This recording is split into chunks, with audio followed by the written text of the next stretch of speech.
Bonsoir à tous et ravi de vous retrouver pour cette nouvelle édition de 22 heures dont elles sont les faits saillants de l'actualité.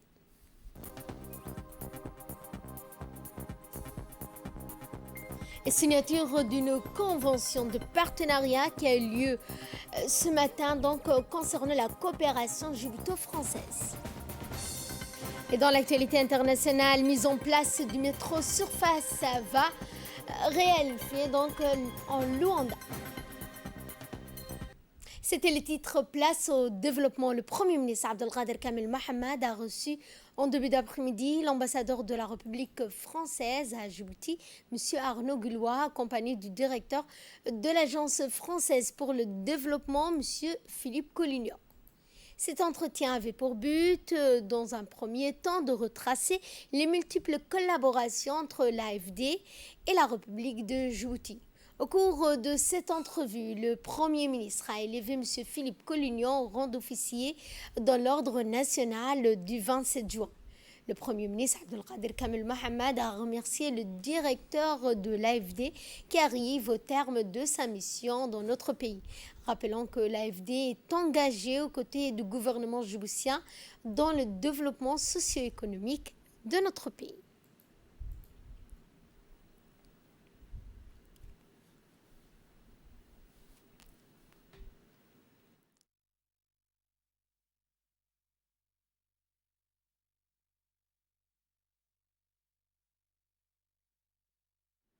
Dans l'actualité également, le nouvel ambassadeur des États-Unis à Djibouti, M. Jonathan Pratt, a rendu une visite de courtoisie au ministre de la Justice chargé des affaires pénitentiaires. Le ministre a souhaité la bienvenue à l'ambassadeur et lui a souhaité un excellent séjour à Djibouti. L'ambassadeur a évoqué la question de la migration illégale. Le ministre de la Justice a rappelé que notre pays est un petit pays et qu'il est important de lutter contre la migration illégale pour sauvegarder sa stabilité sociale et sa sécurité. Mais il est tout aussi important de lutter contre la traite des personnes qui peuvent survenir dans un pays de transit comme Djibouti. À ce propos, le ministre a rappelé la création de l'École nationale des études judiciaires et a demandé l'assistance de l'ambassade pour créer des partenariats avec des universités américaines pour dispenser leur expertise. L'ambassadeur s'est dit prêt à soutenir le département de la justice dans toutes ses activités. Je vous l'annonçais en début de journal, le ministre de la Défense chargé de relations avec le Parlement, Hassan Omar Mohamed, a reçu ce matin dans son cabinet l'ambassadeur de l'Inde accrédité à Djibouti, M. Ashok Kumar. Les échanges ont porté sur la coopération entre la République de Djibouti et l'Inde. Le ministre Hassan Omar a promis à l'ambassadeur de l'Inde accrédité dans notre pays à le soutenir dans l'accomplissement de ses missions destinées à rehausser la coopération entre les deux pays. C'était dans les titres. Une cérémonie de signature de convention a eu lieu ce matin à l'Institut diplomatique. Convention qui a eu lieu entre l'Institut des relations internationales et stratégie et l'Institut des études diplomatiques de Djibouti, paraphé respectivement par Mahmoud Ali Youssouf et l'ambassadeur français M. Arnaud Guillois. Cette convention de partenariat ayant pour objectif de renforcer les capacités des cadres de l'administration, mais aussi de veiller au rayonnement de l'Institut diplomatique, tant sur la scène nationale qu'au régional. Dans le même sillage, le ministre et l'ambassadeur français ont procédé à la remise de diplômes équivalents à un bac+5 d'analyste en stratégie internationale, parcours géopolitique et perspectives à une dizaine de bénéficiaires venus des différents ministères régaliens de notre pays. Cette deuxième promotion a bénéficié à la fois d'une formation de base théorique et pratique.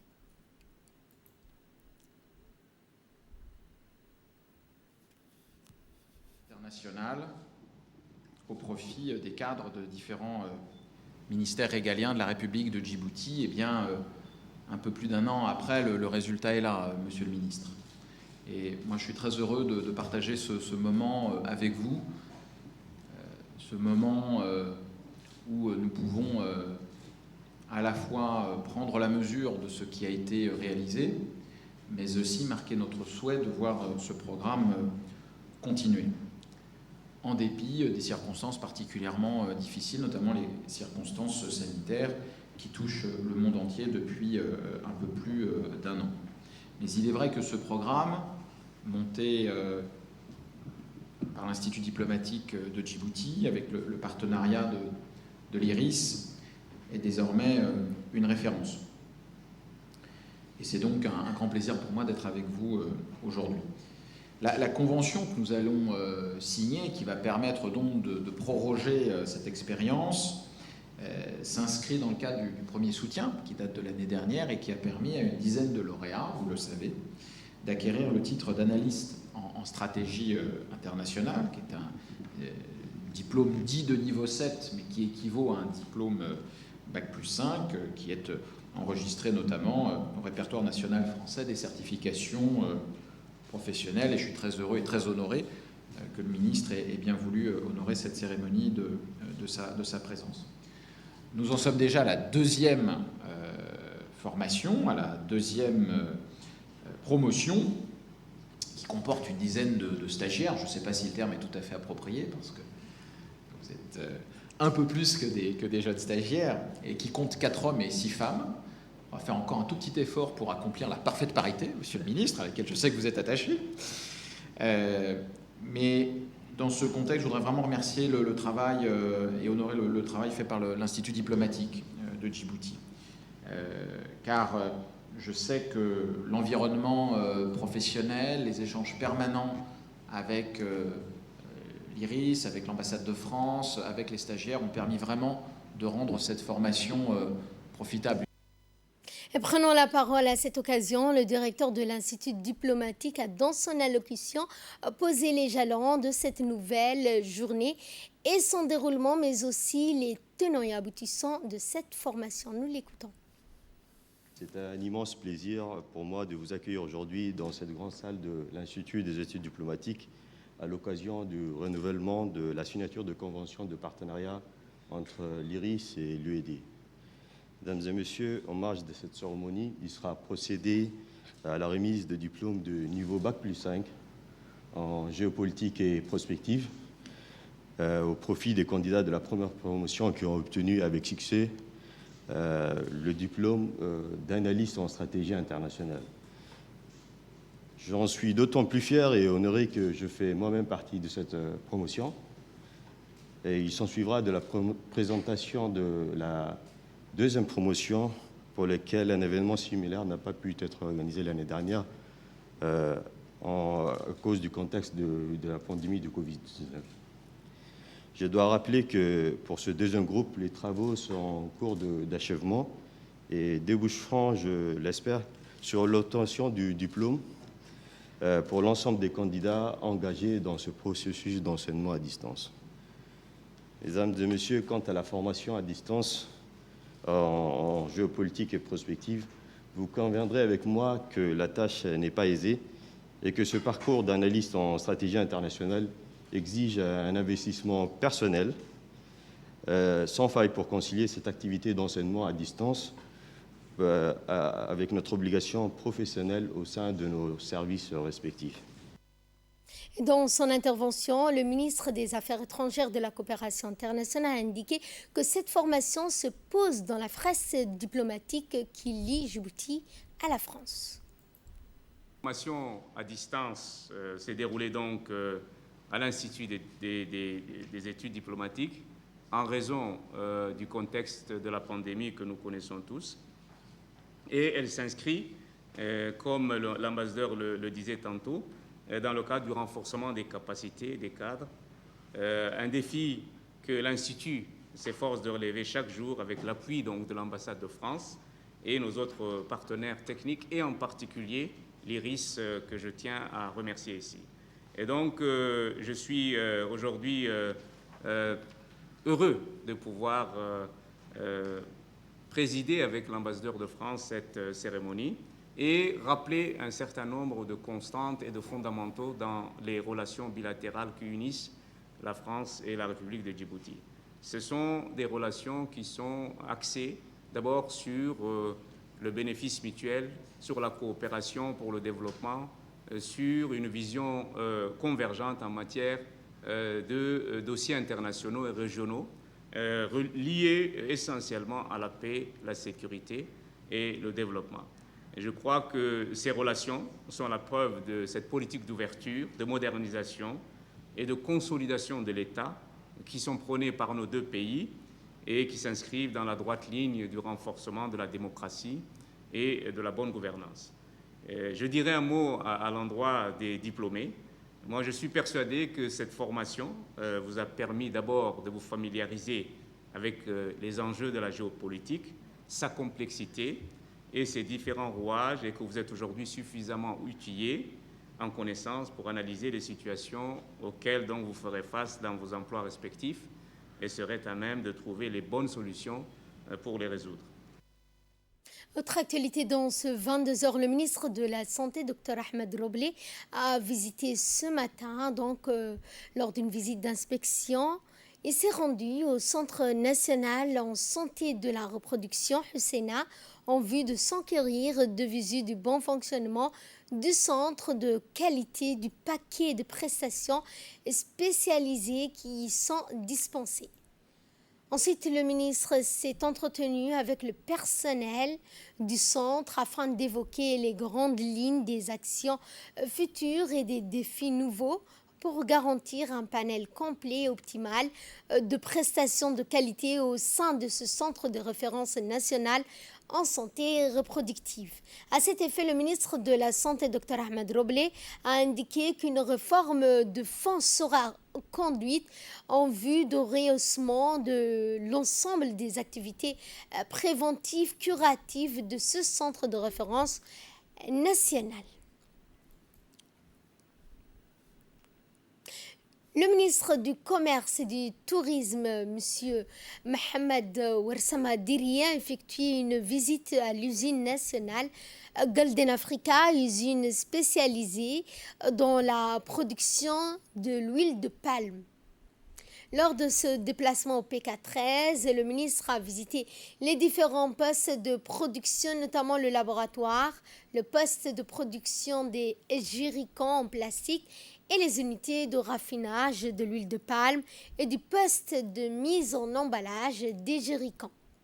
Le ministre a assuré les responsables de Golden Africa que cette société est une fierté nationale et de ce fait, son département est disposé à l'aider et à l'accompagner dans sa recherche de la compétitivité et de l'accès au marché de la sous-région. Monsieur Mohamed Ouarsama a ainsi profité de cette occasion pour interpeller les responsables de la société sur la problématique liée au prix, à la hausse de prix de l'huile alimentaire constatée au niveau national mais aussi international. À cet effet, le ministre Monsieur Mohamed Ouarsama Diriye a donc eu un entretien avec le responsable, dont notamment M. Hanchok, qui a assuré le ministre et lui a garanti que le prix de vente de l'huile de palme sera revu à la baisse immédiatement pour atteindre le niveau le plus bas.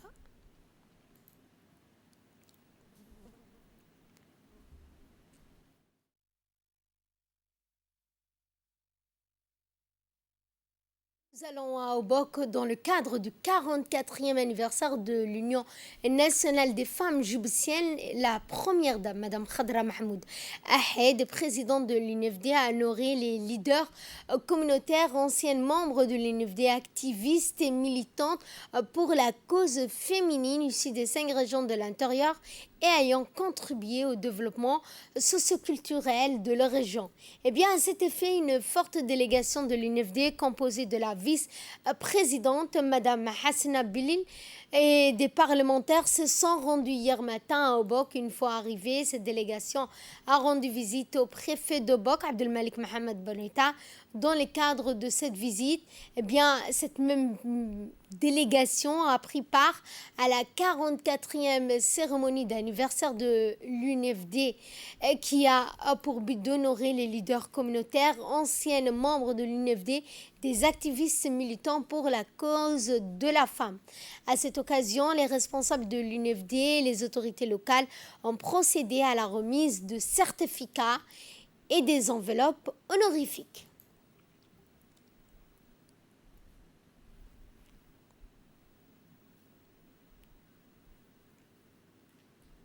Une importante cérémonie de fin de formation d'initiation à la langue arabe au profit de nos militaires issus de toutes les composantes des forces armées djiboutiennes a eu lieu ce matin à la place du rapport Centre technique tactique du camp Cheikh Ousmane. Eh bien, cette formation de 6 mois avait pour objectif d'initier les stagiaires à la langue arabe pour ainsi consolider leur acquis et leur permettre d'enrichir leurs connaissances à travers cette formation de base. Eh bien, à son arrivée, le général Zakaria Cher Ibrahim a été accueilli par le général Tahir Ali Mohamed, le colonel Daher Hassan Abadi, le commandant du régiment blindé. Ensemble, ils ont procédé à la revue des troupes composées exclusivement d'une section de personnel féminin des armes pour rendre les honneurs d'une section masculine suivie des stagiaires. Cette revue s'est achevée avec la délégation des officiers. Eh bien, cette cérémonie haute en couleurs a été présidée par le chef d'état-major général des armées, général de corps Zakaria Cher Ibrahim. La délégation militaire était composée du général Tahir Ali Mohamed, chef d'état-major de la défense, d'une délégation restreinte d'officiers supérieurs de l'état-major général des armées. Le nombre d'invités a été réduit au minimum en raison de la pandémie du coronavirus et les gestes barrières respectés scrupuleusement.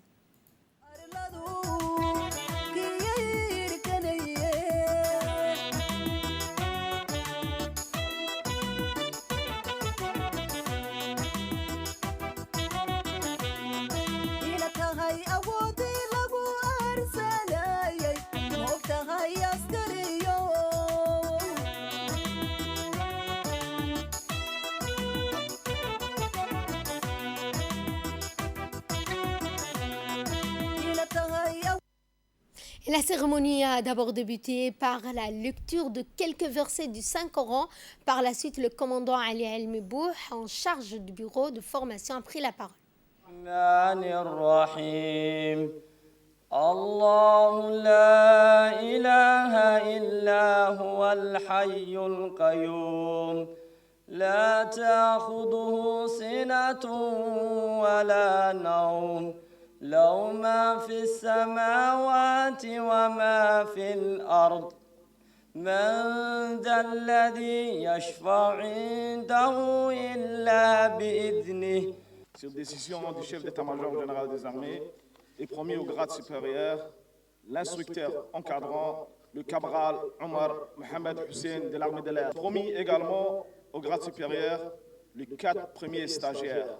Il s'agit du cabral Belan Yassine Farah, du CCO première classe Abdul Karim Abdullahi Ahmed, du CCO également, du deuxième classe Hassan Ahmed Waïs, du régiment Bias, et de deuxième classe, Abubakar Moussa Hassan, du régiment artillerie. La proclamation des résultats, les meilleurs de chaque discipline, ont pu bénéficier d'un avancement exceptionnel au grade supérieur pour leur mérite, leur dévouement après des mois de sacrifice, de courage, fiers et satisfaits du rendement individuel de chacun. Eh bien, le SEMGA a tenu particulièrement à les féliciter à travers cette cérémonie et les a exhortés à s'investir davantage. Cette cérémonie de décoration s'est poursuivie par un buffet offert par le commandement militaire dans une ambiance sereine. Bon enfant, regardez.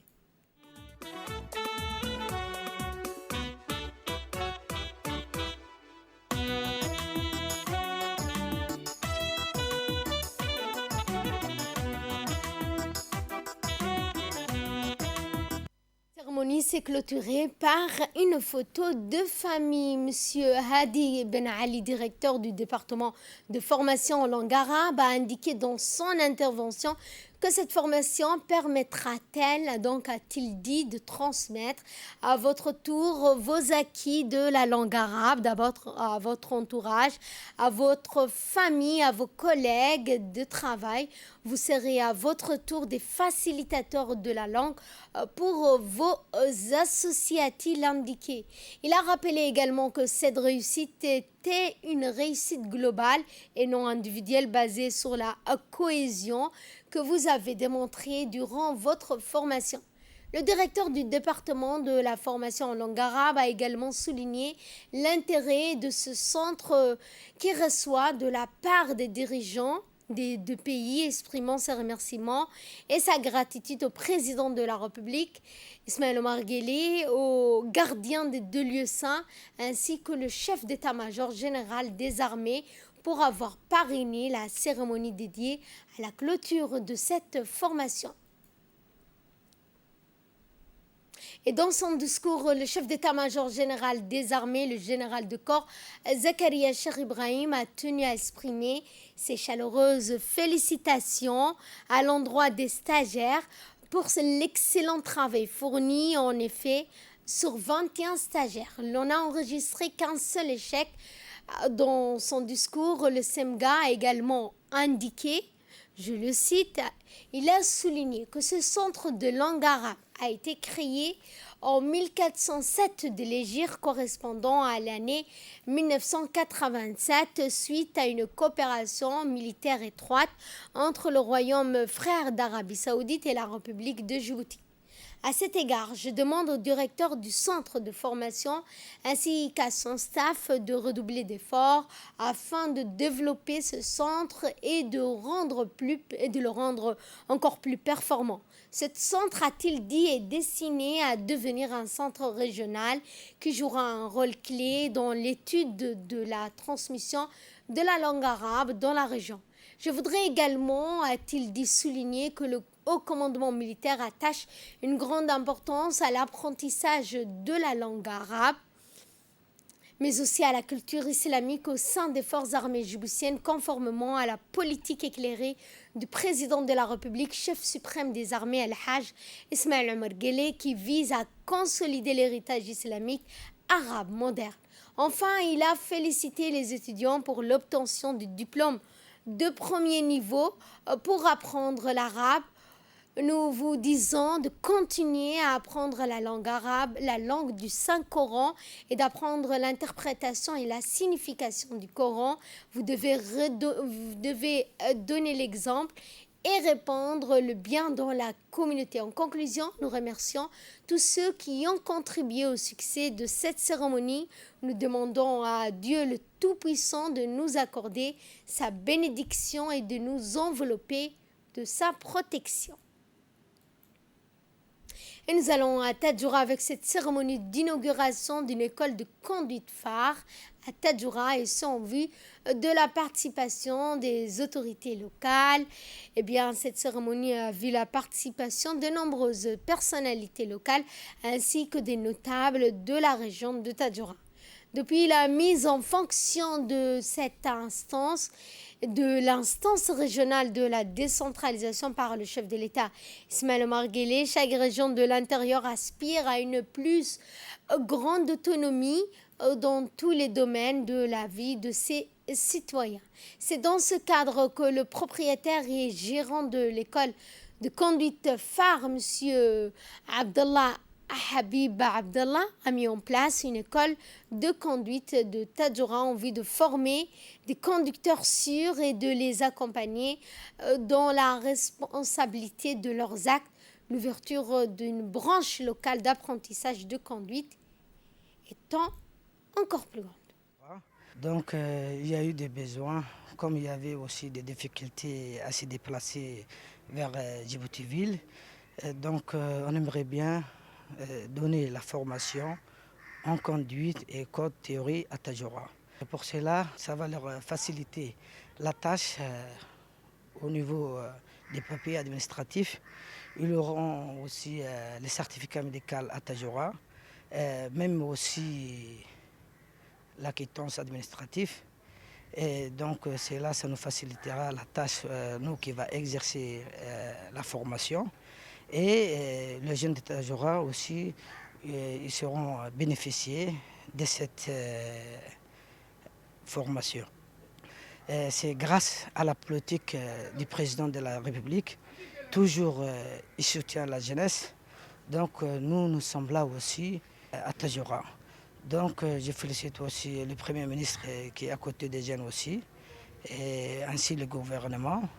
Donc, je remercie aussi le ministre de l'Intérieur qui nous a donné cette opportunité d'ouvrir et d'exploiter l'auto-école aux régions de Tadjoura et Obok. Je remercie. Et de là, nous passons à ce qui domine l'actualité régionale et internationale en Angola. Eh bien, l'Angola envisage la construction d'un métro de surface à Luanda. Les travaux doivent débuter en 2022. Ce projet implique également la réqualification urbaine, l'amélioration des conditions de vie et le macro-drainage de la ville de Luanda. Le coût de cette opération est estimé à environ 3,5 milliards de dollars. L'Allemagne pourrait être un partenaire clé. Le volume d'investissement dans ce système de mobilité représentera environ 40 milliards de dollars en Afrique d'ici 2025. Et c'est sur ce point que ce journal touche à sa fin. Merci de votre fidélité. Excellente soirée à toutes et à tous.